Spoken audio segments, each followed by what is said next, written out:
Last month I released my first video of this series, and it didn't really go over very well, which is kind of sad because I really enjoyed doing that video. Since I enjoyed it so much, I'm continuing to go forward with the series. It may not get many views, but I'm hoping that over time it will kind of pick up steam a little. Just as a reminder, this series, Memory Unlocked, is a series that looks at various moments in games that left an impact on me. They were a memorable story moment in the game, a part of the game that just felt a little different than expected, a moment that was super satisfying, or something along those lines. Given this, these videos will have spoilers, so please don't venture in too far if you're wanting to keep the game unspoiled. If you've played the game before, or just don't really care about spoilers, then feel free to keep pushing on. The moment I'm looking at today comes from the game 2064 Read-Only Memories. This is a point-and-click style adventure game with a cyberpunk theme. While I may say that this is a moment, it's actually almost the whole third or fourth chapter of the game,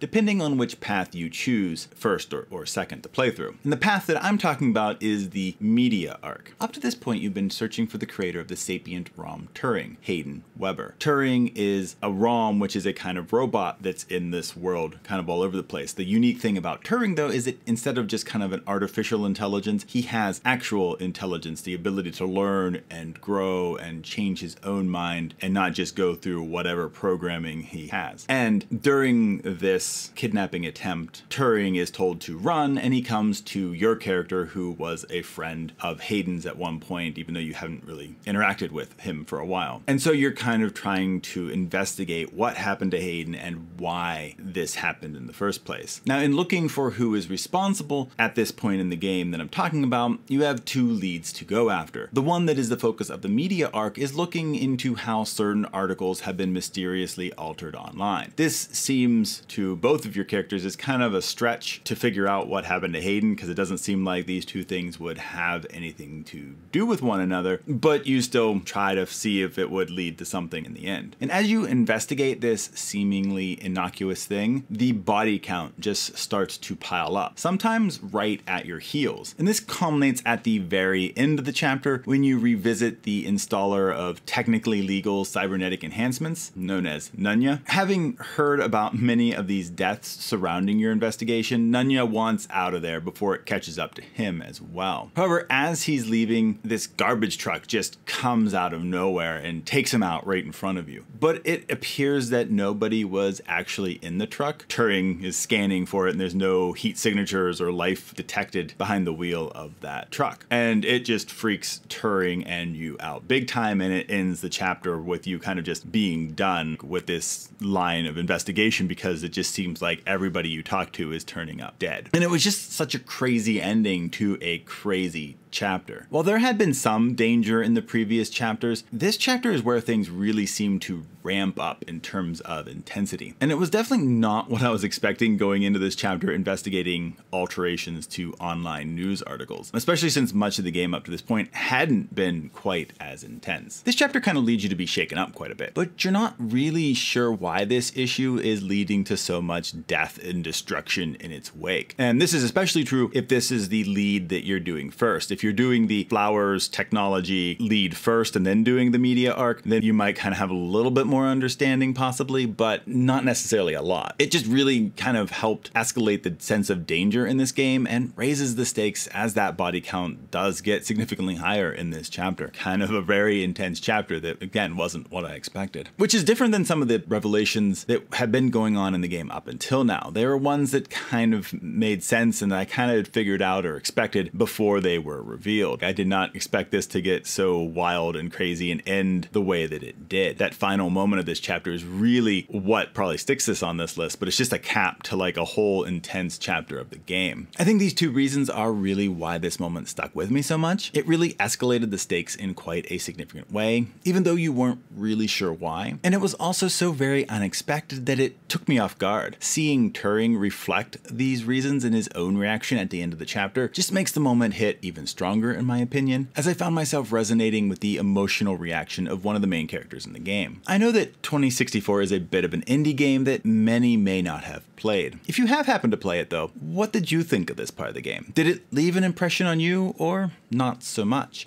I'd love to hear your thoughts in the comments. That's all for this moment though, so remember to look both ways before crossing the road, and I'll see you in the next video.